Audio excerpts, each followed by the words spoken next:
Hello friends, आप सभी का स्वागत है आपके अपने चैनल इजी लर्निंग में। आज हम लोग stereo chemistry of organic compound पढ़ेंगे। स्टीरियो केमिस्ट्री को अच्छे से समझेंगे कि स्टीरियो केमिस्ट्री किसे कहते हैं, इसके अंडर में क्या क्या पढ़ना पड़ता है, उसे हम आज अच्छी तरह से पढ़ेंगे। ठीक है, तो हम लोग आइए सबसे पहले जानते हैं इंट्रोडक्शन के बारे में।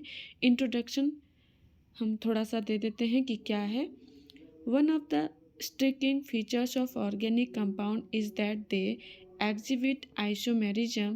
Compound having the same molecular formula means compound having same molecular formula and molecular mass but having different characteristics। कहने का मतलब कि डिफरेंट कैरेक्टरिस्टिक्स मतलब जैसे कि physical properties, chemical properties different, उसे हम आइसोमेरिज्म कहते हैं। This phenomenon is called isomerism. ठीक है, उसके बाद है the relative position of different atom और group in this isomerism is different and that causes the difference in properties. Isomerism में be classified in two types. ठीक है, हम लोग आइसोमेरिज्म को देखिए यहाँ पे हम लोग टू टाइप्स में क्लासिफाई किए हैं।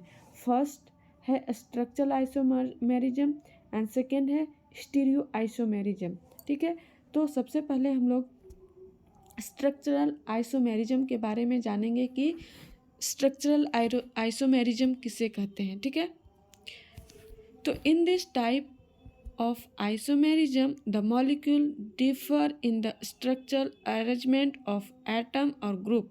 means कि structural isomers में उसका जो structural arrangement होता है वो different होता है। ठीक है, अब next है stereo isomerism। here the isomerism possesses the same structural arrangement but differ with respect to the arrangement of atom और ग्रुप इन अ स्पेस। कहने का मतलब कि इसमें जो स्ट्रक्चर अरेंजमेंट होता है वो डिफर होता है। उसका जो ये अरेंजमेंट ऑफ एटम और ग्रुप जो किया जाता है, जैसे हम लोग अरेंजमेंट करते हैं एटम का कि कौन से एटम कहाँ पे हम लोग रखेंगे, एडजस्ट करेंगे, उसके अनुसार तो वो डिफर होता है। ठीक है, नेक्स्ट हम लोग जानेंगे स्ट्रक्चरल आइसोमेरिज्म किसे कहते हैं। टू और more compound differ in the relative arrangement of atom in the molecules, they are said to be structural isomerism and this phenomenon is known as structural isomerism। There are different kind of structural isomerism as under। तो अब structural isomerism के अंदर कितने तरह का structural isomerism होता है वो देखेंगे कि कितने तरह का स्ट्रक्चरल आइसोमेरिज्म है। तो इतने तरह के हैं। तो सबसे पहले हम लोग एक वन बाय वन करके पढ़ेंगे। तो आइए हम लोग जानते हैं, एक बार और हम रिपीट कर देते हैं कि स्ट्रक्चरल आइसोमेरिज्म किसे कहते हैं। इफ़ टू और मोर कंपाउंड मतलब यदि दो और दो से अधिक compound differ in the relative arrangement मतलब उसका अरेंजमेंट जो होगा वो अलग अलग होगा, they are said to be structural isomers and this phenomenon is known as structural isomerism. ठीक है, they are different kind of structural isomerism मतलब डिफरेंट तरह का हम लोग स्ट्रक्चरल आइसोमेरिज्म को देखेंगे। फर्स्ट है चेन आइसोमेरिज्म, उसी को न्यूक्लियर आइसोमेरिज्म भी कहते हैं। सेकेंड है पोजीशन आइसोमेरिज्म। थर्ड है फंक्शनल आइसोमेरिज्म। फोर्थ है मेटामेरिज्म। फिफ्थ है टोटोमेरिज्म। ठीक है, तो इन 5 तरह का स्ट्रक्चरल आइसोमेरिज्म को हम लोग अच्छी तरह से पढ़ेंगे। ठीक है, अब आगे देखते हैं।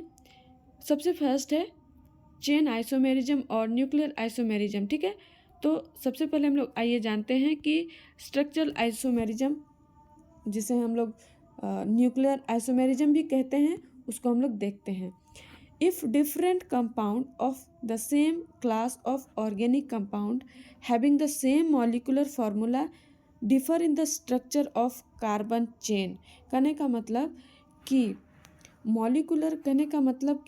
मॉलिक्यूलर फार्मूला सेम होगा, सेम, बट डिफर होगा स्ट्रक्चर फार्मूला अरेंजमेंट, जिसको हम लोग स्ट्रक्चरल अरेंजमेंट कहते हैं, वो डिफरेंट होगा। मॉलिक्यूलर फार्मूला सेम होगा, बार बार हम समझा रहे हैं आप लोग को, स्ट्रक्चरल आइसोमेरिज्म में सेम होगा मॉलिक्यूलर फार्मूला, डिफरेंट होगा स्ट्रक्चरल फार्मूला, ठीक है। तो आइए हम लोग आगे जानते हैं कि किसको कैसे हम लोग अरेंजमेंट को करेंगे और समझेंगे।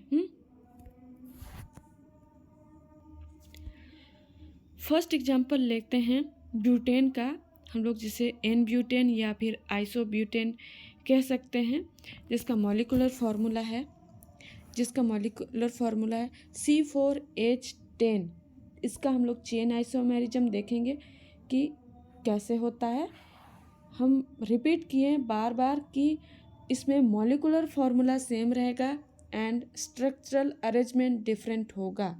तो आइए देखते हैं एन ब्यूटेन का स्ट्रक्चरल फार्मूला क्या होता है, ठीक है।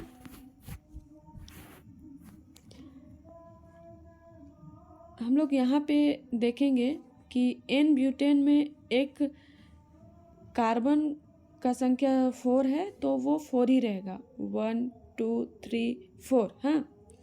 और उसके बाद हाइड्रोजन 10 होना चाहिए।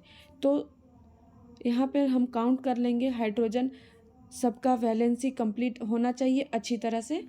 आप लोग इसको ओवरऑल इसे चेक कर लेंगे, ठीक है। और नेक्स्ट हम लोग ये देखेंगे कि सेकेंड जो आइसोब्यूटेन है, आइसोब्यूटेन में क्या है कि इसमें भी 4 कार्बन ही है, 1 2 3 एंड नीचे एक 4, ठीक है, 4 कार्बन ही है। पर ये जो अरेंजमेंट है, ये सेकेंड कार्बन पे एक मिथाइल ग्रुप अटैच्ड है। तो जैसे ही सेकेंड कार्बन पे मिथाइल ग्रुप अटैच्ड हो गया, तो हम लोग कह सकते हैं कि ये एक आइसोब्यूटेन है, लेकिन इसमें कार्बन का नंबर, हाइड्रोजन का नंबर सेम रहेगा, चेंज नहीं होगा। तो इसे हम लोग चेन आइसोमेरिज्म कहते हैं, ठीक है। नेक्स्ट हम लोग जो देखेंगे वो देखेंगे कि पेंटेन के बारे में। पेंटेन में C5H12 उसका मॉलिक्यूलर फार्मूला होता है, तो जिसे हम लोग एन पेंटेन, आइसोपेंटेन या फिर नियोपेंटेन कह सकते हैं, हाँ। हम लोग एन पेंटेन भी देखेंगे, आइसोपेंटेन भी देखेंगे और नियोपेंटेन भी देखेंगे, ठीक है। तो सबसे पहले हम लोग देखेंगे एन पेंटेन। एन पेंटेन में फिर से वही चीज़ रिपीट होगा कि आप यहाँ पे देख रहे हैं कि एन पेंटेन में कार्बन का सबसे पहले हम लोग काउंटिंग करेंगे कि कितना कार्बन है। 1 carbon, 2 carbon, 3 carbon, 4 carbon and 5 carbon यहाँ पे, ठीक है, 5 कार्बन। नंबर ऑफ कार्बन 5 है और हर एक कार्बन का वैलेंसी कंप्लीट होना चाहिए, उसके अकॉर्डिंग हाइड्रोजन को प्लेस्ड करेंगे। अब ओवरऑल इसमें देखेंगे कि हाइड्रोजन कैसे प्लेस्ड होना चाहिए कार्बन के साथ।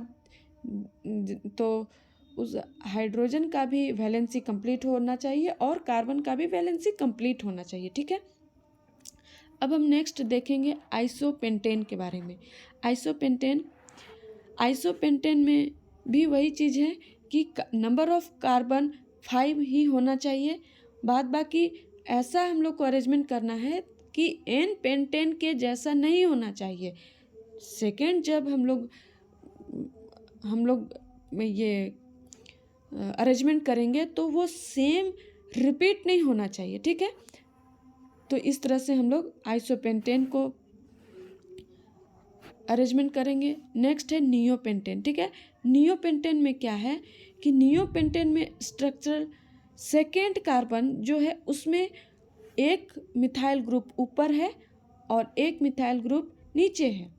तो यहाँ पे भी देखेंगे कि नंबर ऑफ कार्बन 5 ही है और नंबर ऑफ हाइड्रोजन 12 ही है, पर अरेंजमेंट डिफरेंट है।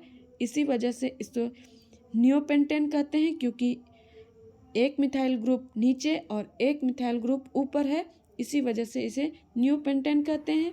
और इसमें एक मिथाइल ग्रुप नीचे है, ओनली वन मिथाइल ग्रुप नीचे है, इसीलिए इसे आइसोपेंटेन कहते हैं।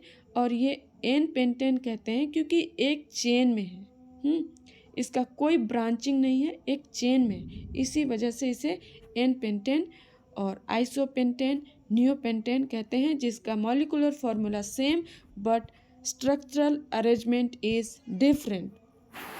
ओके, नेक्स्ट हम लोग जो पढ़ेंगे वो है पोजीशन आइसोमर्स, ठीक है। पोजीशन आइसोमर्स किसे कहते हैं उसे हम लोग पढ़ेंगे। फर्स्ट हम लोग चेन आइसोमेरिज्म पढ़ लिए, अब चेन आइसोमर्स में molecular formula same and structural arrangement is different, but position isomerism में क्या होता है उससे हम लोग आगे डिस्कस करेंगे। If a different compound belonging to some homologous series with the same molecular formula have same carbon skeleton but different in the position of substituent or functional group, these are known as position isomers, ठीक है। For example हम लोग first में example जो लिए हैं वो 1 propanol लिए हैं एंड 2 प्रोपेनॉल, जिसका मॉलिक्यूलर फार्मूला C3H8O है। अब इसमें क्या होता है आगे हम लोग डिस्कस करेंगे, ठीक है। आगे जो है वो फर्स्ट एग्जांपल हम लोग देखेंगे 1 प्रोपेनॉल, सेकेंड एग्जांपल देखेंगे 2 प्रोपेनॉल। 1 प्रोपेनॉल में CH2OH है, जहाँ पे OH एक फंक्शनल ग्रुप है, सॉरी एक minute, OH is functional group. अब यहाँ पे OH एक फंक्शनल ग्रुप तो है, बट 1 प्रोपेनॉल में क्या है, एक मिनट सॉरी, 1 प्रोपेनॉल में क्या है कि 1 प्रोपेनॉल में OH CH2 एक चेन में अटैच्ड है, ठीक है। अब इसमें भी मॉलिक्यूलर फार्मूला जो है आप काउंटिंग कर सकते हैं number of carbon and number of hydrogen को। नंबर ऑफ कार्बन आप काउंटिंग करेंगे 1 प्रोपेनॉल में, तो क्या है कि नंबर ऑफ कार्बन 1 2 एंड 3, और नंबर ऑफ हाइड्रोजन काउंटिंग करेंगे 3 2 5 2 6 3 2 5 एंड 2 7, और हाइड्रोजन OH में एक हाइड्रोजन है दैट इज 8। कहने का मतलब कि C3H8 एंड O, ऑक्सीजन एक है।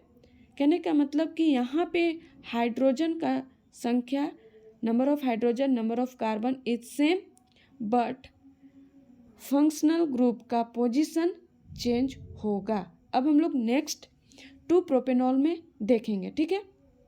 2 प्रोपेनॉल में क्या है, अब यहाँ पे 2 प्रोपेनॉल में position of functional group that is OH, यहाँ पे ब्रांच में OH को प्लेस्ड किया गया है दैट इज 2 प्रोपेनॉल। आप लोग देख सकते हैं यहाँ पे भी number of carbon and number of hydrogen and oxygen is same, यानी C3H8। यहाँ पे देख सकते हैं कि 3 का number of hydrogen 3, number of hydrogen 3 6 और एक 7, और एक फंक्शनल ग्रुप का हाइड्रोजन 8 और ऑक्सीजन 1। तो इस तरह से हम लोग समझ सकते हैं, कहने का मतलब ओवरऑल कि यहाँ पे फंक्शनल ग्रुप का पोजीशन डिफरेंट होगा but molecular formula is same. Okay, अब नेक्स्ट एग्जांपल है 1 butene and 2 butene that is molecular formula is C4H8। यहाँ पे भी देख सकते हैं 1 ब्यूटीन,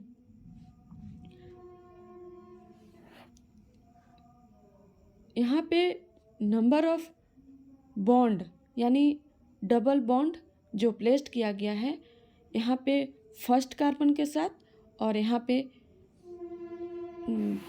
थर्ड कार्बन के साथ सेकेंड कार्बन के साथ अटैच्ड किया है, यानी सेकेंड और थर्ड कार्बन के बीच में डबल बॉन्ड है, इसलिए इसे 2 ब्यूटीन कहा गया है। और यहाँ पे 1 और 2 कार्बन के बीच प्लेस है, इसीलिए इसे 1 ब्यूटीन नेम दिया गया है। ठीक है, तो इस तरह से आप लोग समझ सकते हैं कि पोजीशन आइसोमर्स में सिर्फ और सिर्फ फंक्शनल ग्रुप का पोजीशन या फिर डबल बॉन्ड का पोजीशन, सब्स्टिट्यूट ग्रुप का पोजीशन चेंज होता है, बाद बाकी molecular formula is same.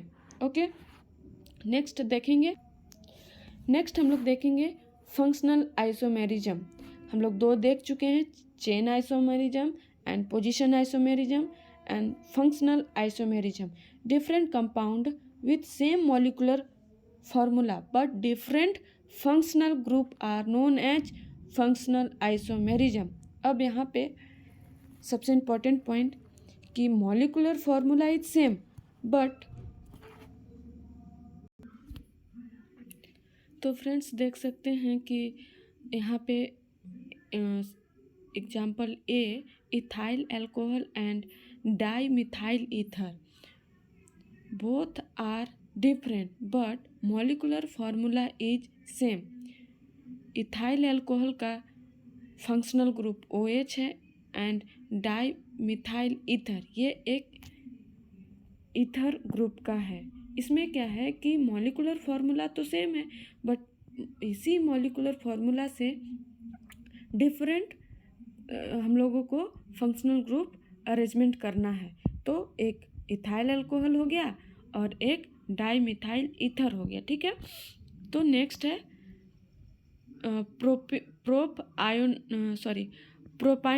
प्रोपाइनोल डिहाइड and acetone. Molecular formula is C3H6O, यानी कि इसमें भी आपको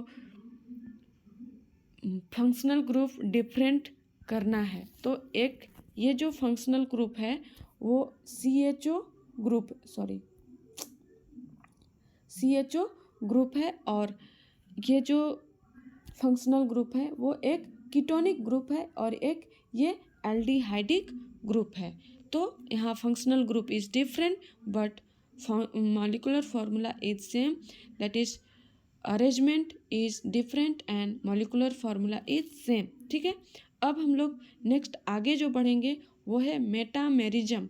तो मेटामेरिज्म में क्या है उसे हम लोग देखेंगे। ठीक है, this is a special kind of structural isomerism in which different compound with the same molecular formula belonging to the same homologous ridge but differ in distribution of alkyl group around a central atom। Example first है diethyl ether और methyl propyl ether.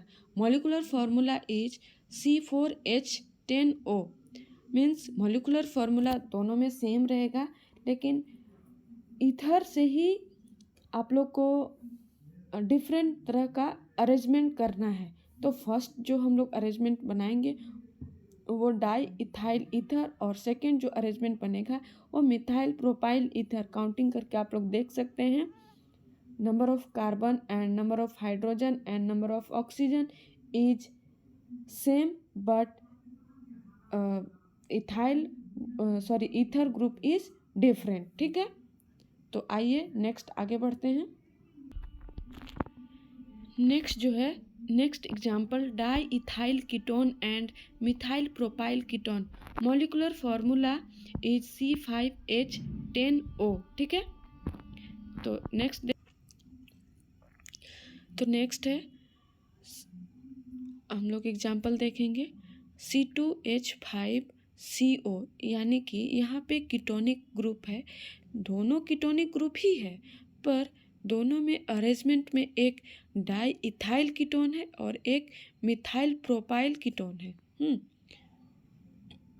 तो इससे आप देखेंगे कि confuse ना करें, क्योंकि यहाँ पे कीटोनिक ग्रुप सेम है पर एक मिथाइल प्रोपाइल कीटोन है और एक डाई इथाइल कीटोन है। This type of isomerism is metamers and phenomenon is known as metamerism. ठीक है, नेक्स्ट है टॉटोमेरिज्म। टॉटोमेरिज्म क्या है उसको हम लोग देखेंगे। Compound whose structures differ in the arrangement of atom differ in the arrangement, मतलब अरेंजमेंट में डिफरेंट होता है but which exist simultaneously is a dynamic equilibrium with each other called tautomers, and this phenomenon is called tautomerism. In most of the cases tautomerism is due to shifting of hydrogen, means इसमें जो है tautomerism में सबसे main point क्या होता है कि ये जो टॉटोमेरिज्म होता है वो शिफ्टिंग ऑफ हाइड्रोजन के कारण ही होता है, from one carbon to another carbon. ठीक है, with the rearrangement of single और डबल बॉन्ड। इसमें इम्पॉर्टेंट पॉइंट है कि शिफ्टिंग ऑफ हाइड्रोजन के कारण होता है, shifting of hydrogen atom from one carbon to another carbon,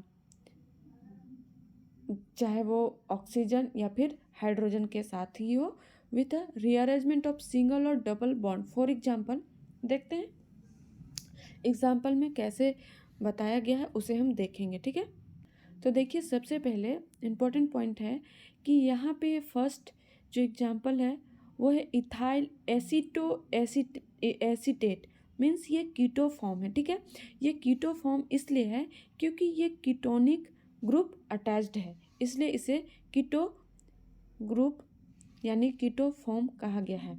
अब ये रीअरेंजमेंट किया गया है, इसमें क्या होता है सारा कुछ सेम होता है बट ओनली फॉर रीअरेंजमेंट के कारण इसका फॉर्म चेंज होता है और इसे ही टॉटोमेरिज्म कहते हैं। तो ये कीटो फॉर्म है और ये इनॉल फॉर्म है।